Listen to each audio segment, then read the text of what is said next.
आज के वीडियो में हम एक नए मुद्दे समान नागरिक संहिता पर बात करने जा रहे हैं। यह मुद्दा कुछ ऐसा है जिसे कहने को तो राजनीतिक कहा जा रहा है। कुछ लोग इसको संवैधानिक भी मानते हैं, पर यह है क्या, यह विवाद का विषय है। मेरी नज़र में तो यह एक हवा है, राजनीतिक हवा, जो हिंदू मुसलमान का डिवाइड का, उसका राजनीतिक लाभ लेने का जो खेल है, यह उसी का हिस्सा है। आज के वीडियो में हम इसी पर विस्तार से चर्चा करने की कोशिश करेंगे।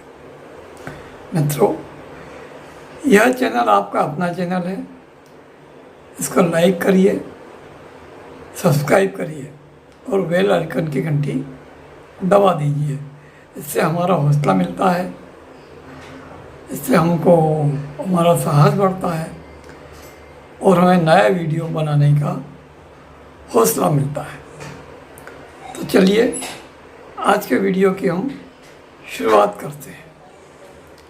दोस्तों, समान नागरिक संहिता एक ऐसा सवाल है जो आज़ादी के बाद से उठ रहा है, क्योंकि संविधान सभा में इसको लेकर बहस हुई और नए संविधान में जो नीति निर्देशक तत्व हैं उसमें इसको शामिल किया गया और कहा गया कि इसको सरकार लागू करने का प्रयास करे और इसके लिए कोई समय सीमा नहीं तय की गई।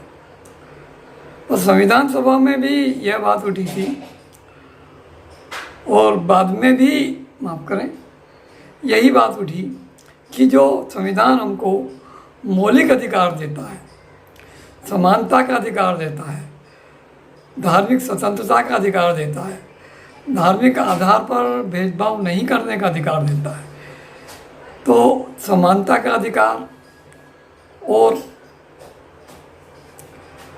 संविधान में जो धार्मिक स्वतंत्रता का अधिकार और जिसके आधार पर अल्पसंख्यकों को विशेष अधिकार दिए गए हैं, खासकर अल्पसंख्यक के नाम पे देश में मुसलमानों की गिनती की जाती है, जो करीब 20% हो गए हैं।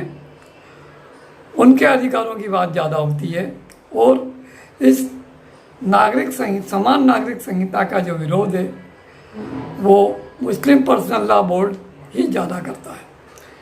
लोगों को लगता है कि मुस्लिम पर्सनल लॉ बोर्ड कोई सरकारी संस्था है। ऐसा नहीं है, वो एक पंजीकृत संस्था है जिसे सरकार भरपूर मदद देती है और वो मुसलमानों के पर्सनल लॉज की रक्षा करता है।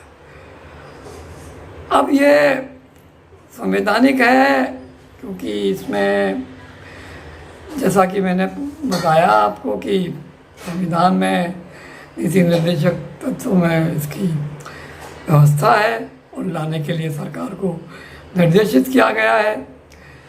कई विधि आयोगों की रिपोर्ट में इसका उल्लेख है और कहा गया है कि इसे लाया जाए और लाना चाहिए। सुप्रीम कोर्ट और हाई कोर्ट भी कई बार कह चुके हैं और वर्तमान में जो भारतीय जनता पार्टी है वो तो अपने चुनावी घोषणा पत्रों में इसे रखती ही है।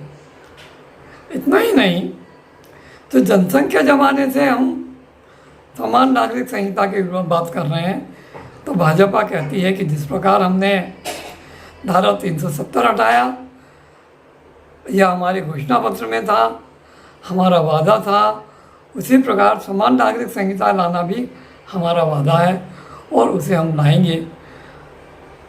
पर कब, इस बारे में तो थोड़ा सा विवाद सही है। इसलिए मैं कहता हूँ कि यह संवैधानिक से ज़्यादा राजनीतिक सवाल है। हाल में जब उत्तराखंड का चुनाव हुआ तब यह वादा किया गया कि हम समान नागरिक संहिता उत्तराखंड में लागू करेंगे, और धामी सरकार जब बनी तो उसने एक कमेटी भी बना दी जो कि उत्तराखंड के लिए इसका प्रारूप तैयार करेगी। इन दिनों में यह भी चर्चा बहुत है कि उत्तर प्रदेश के जो डिप्टी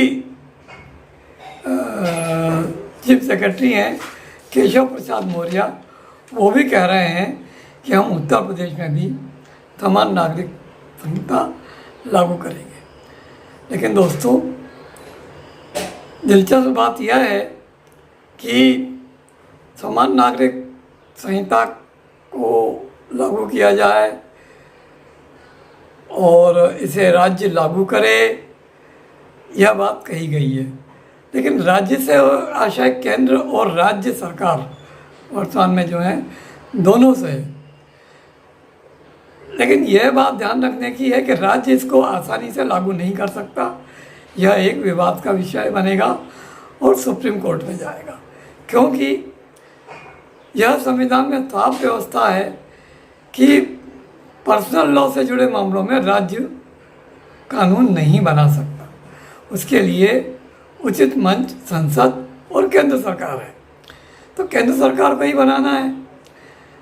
वैसे केंद्र सरकार बनाए या राज्य सरकार, उसका सुप्रीम कोर्ट में जाना तो तय है, फिर वो संविधान पीठ में जाएगा, उसका कब फैसला आएगा यह तो बताना आसान नहीं है।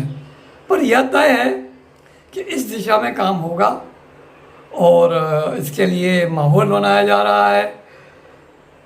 पर यह लोकसभा चुनाव का मुद्दा बनेगा 2024 का, और उसे उस चुनाव के बाद भाजपा की वापसी पर बनाया जाएगा, या इसको वादे के बजाय चुनाव के पहले ही लागू करके और इस पर एक तरह से जनमत 2024 के लोकसभा चुनाव में लिया जाएगा।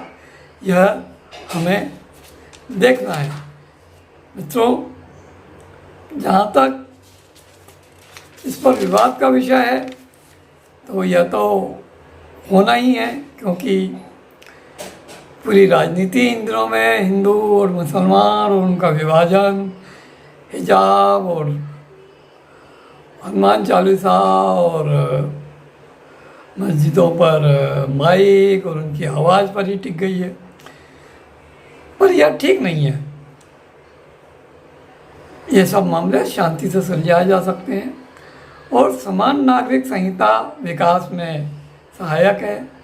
इसको सबको समझना चाहिए और आम सहमति से इसको लागू करना चाहिए, क्योंकि पूरी दुनिया यह मानती है कि समान नागरिक संहिता से विकास को गति मिलती है, जन कल्याण को गति मिलती है।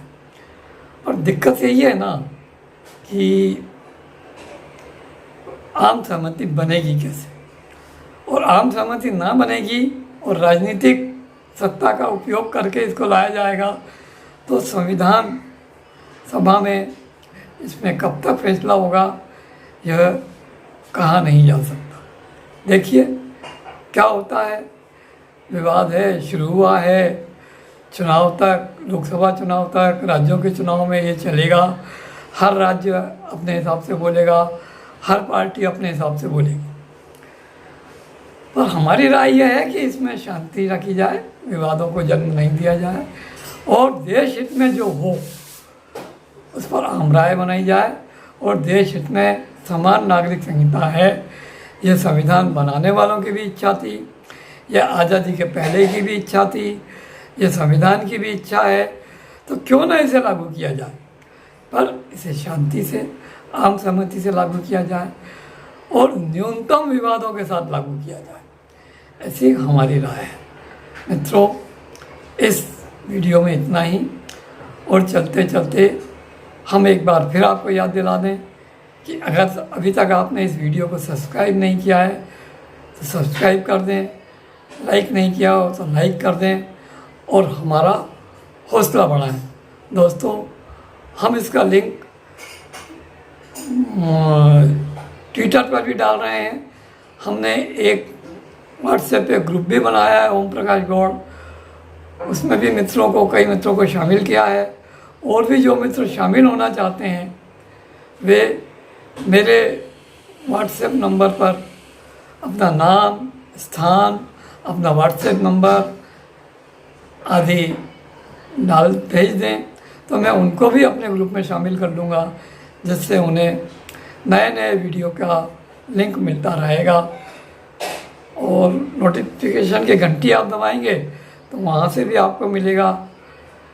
यूट्यूब पे जाएंगे मेरे अकाउंट में तो वहाँ से भी आपको मिलेगा। मेरी कोशिश है कि मेरे वीडियो को ज़्यादा से ज़्यादा मित्र लाइक करें, सब्सक्राइब करें। वे सहमत हो या असहमत, मैं दोनों का स्वागत करता हूँ। सहमत लोगों का ज़्यादा ही करूँगा, स्वाभाविक है, पर असहमतों का भी मैं पूरा सम्मान करता हूँ और उनका भी स्वागत करता हूँ। वे भी कम से कम विचार तो दें, फिर वो अपनी सहमति टिप्पणी में दर्ज करा सकते हैं और अन्य माध्यमों से दर्ज करा सकते हैं। यह उनकी अपनी इच्छा है। इस वीडियो में इतना ही। धन्यवाद। जय हिंद।